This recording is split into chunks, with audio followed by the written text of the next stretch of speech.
অথচ হযরত ইব্রাহিম আলাইহিস সালাতু ওয়াস সালাম যখন বার্ধক্যজনিত অবস্থায় পৌঁছে গেলেন, প্রত্যেকটা মানুষের একটা শেষ সময় থাকে। শেষ সময় বলতে আমরা সাধারণত যেটা বুঝি, একটা মানুষের বয়স হতে হতে যখন চুল দাড়ি ফেগে যায়, চোখে কম দেখে, ভালো মতো হাঁটতে পারে না, ভালো মতো ধরতে পারে না, মাথার ব্রেন যখন কাজ কম করে, যে তখন আমরা বুঝতে সক্ষম হই এই মানুষটার আস্তে আস্তে বার্ধক্য অবস্থায় পৌঁছে গিয়েছে।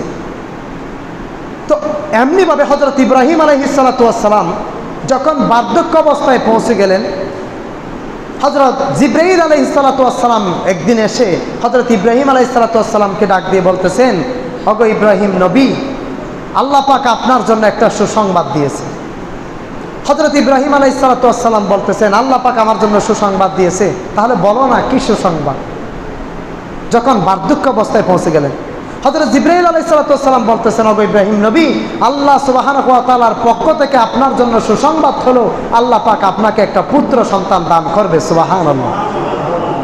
এখন ঘটনা হয়ে গেল, একটা 80 বছর কিংবা 90 বছরের মানুষকে যদি কেউ বলে আপনার একটা পুত্র সন্তান হবে অথবা আপনার একটা সন্তান হবে, সাধারণত আমাদের সমাজে কি অবস্থা হবে?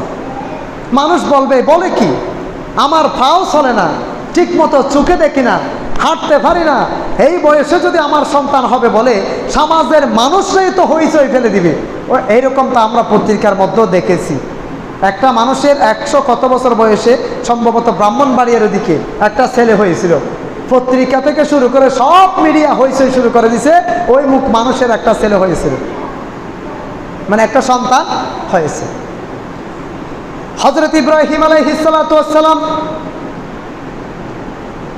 বার্ধক্য অবস্থায় যখন পৌঁছে গেলেন, হযরত জিবরাইল আলাইহিস সালাতু ওয়াস সালাম এসে সুসংবাদ দিয়ে দিলেন, ওগো ইব্রাহিম নবী, আল্লাহ সুবহানাহু ওয়া তাআলার পক্ষ থেকে আপনার জন্য একটা সুসংবাদ, আমার আল্লাহ রাব্বুল আলামিন আপনার জন্য একটা পুত্র সন্তান দান করবে।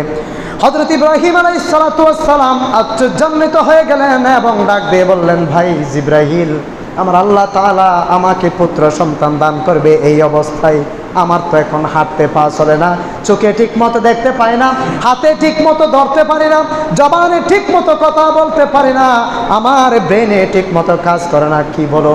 আমার আল্লাহ তাআলাকে খবর পাঠাইলো। এবার দেখেন হযরত ইব্রাহিম আলাইহিস সালাতু ওয়াস সালামকে যখন আমার আল্লাহ সুবহানাহু ওয়া তাআলা একজন পুত্র সন্তান দান করলেন, অনেক সময় আমরা দেখতে পাই মানুষের যখন একটা সন্তান হয় না, দুনিয়ার কোনো ডাক্তার বাদ দেয় না, যে যেদিকে বলে মানুষ সেদিকে দৌড়াইতে থাকে, সেদিকে দৌড়াইতে থাকে। যদি একটা সন্তানের চেহারা আল্লাহ সুবহানাহু ওয়া তাআলা আমাদেরকে দেখায়, এই জন্যে দেখবেন কবিরাজ থেকে শুরু করে, ডাক্তার থেকে শুরু করে কত লক্ষ লক্ষ টাকা তারা জমিনের মধ্যে ছড়িয়ে দেয় শুধুমাত্র একটা সন্তান পাওয়ার আশায়, একটা সন্তানের চেহারা নিজের চোখে দেখার আশায়।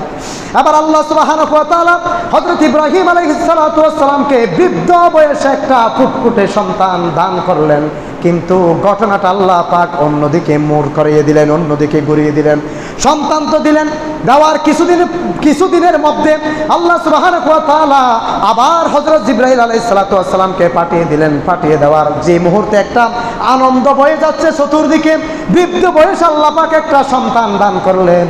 হযরত ইব্রাহিম আলাইহিস সালাতু ওয়াস সালামের আনন্দ দেখে কে সমাজের মধ্যে তিনি ব্যক্তিগতভাবে, পারিবারিকভাবে, সামাজিকভাবে খুব প্রফুল্ল চিত্তে, প্রফুল্ল মনে তিনি সমাজের মধ্যে বিস্তৃত করতেছিলেন।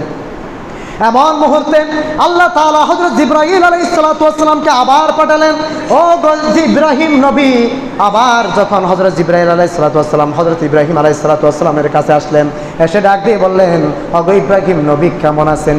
তিনি জবাব দিয়ে বললেন, আল্লাহর রহমতে আমি তো অনেক ভালো আছি, আল্লাহ পাক বৃদ্ধ বয়সে আমাকে একটা সন্তান দান করেছে, এর চেয়ে আনন্দের বিষয় আর কি হতে পারে? হযরত জিবরাইল আলাইহিস সালাতু ওয়াস সালাম আবার বললেন, ওগো ইব্রাহিম নবী, আমার আল্লাহ সুবহানাহু ওয়া তাআলা আমাকে আবার পাঠালেন তোমার কাছে, আপনার কাছে আমাকে আবার পাঠালেন, আপনাকে সন্তান দিলেন, আপনি খুব আনন্দিত হলেন, কিন্তু আল্লাহ পাক আপনার জন্য একটা হুকুম পাঠালেন, আপনি আপনার এই সন্তান এবং স্ত্রীকে আপনার কাছে রাখতে পারবেন না।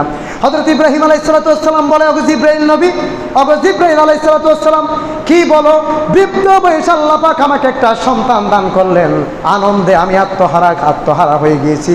আল্লাহ পাক আমাকে একটা সন্তানের চেহারা দেখার মতো সুযোগ দান করলেন। এবার কি খবর নিয়ে এসেছো? আমার কাছে না রেখে কোথায় রাখবো? এবার হযরত জিবরাইল আলাইহিস সালাম ডাক দিয়ে বললেন, ওগো ইব্রাহিম নবী রে, আমার আল্লাহ তাআলা হুকুম দিয়েছে তোমার এই ছোট মাসুম বাচ্চা এবং তোমার স্ত্রীকে এখান থেকে ত্যাগ করাই দিতে হবে, এখানে রাখতে পারবে না, বনবাসের মধ্যে রেখে দিয়ে আসতে হবে। হযরত ইব্রাহিম আলাইহিস সালাম তিনি ছিলেন খলিলুর রহমান, তিনি ছিলেন রহমানের খলিল। আমার আল্লাহর সন্তুষ্টির জন্য আল্লাহর পক্ষ থেকে যতটুকু তিনি হুকুম পেতেন বিন্দু বিন্দু পরিমাণ তিনি পালন করে যেতেন। হযরত ইব্রাহিম আলাইহিস সালাম আল্লাহ পাকের পক্ষ থেকে যতটুকু হুকুম পেতেন বিন্দু পরিমাণ হুকুম তিনি পালন করার জন্য প্রস্তুত থাকতেন সব সময়। এই জন্যে আল্লাহর পক্ষ থেকে হযরত ইব্রাহিম আলাইহিস সালামের উপাধি ছিল খলিলুর রহমান, তিনি ছিলেন রহমানের খলিল।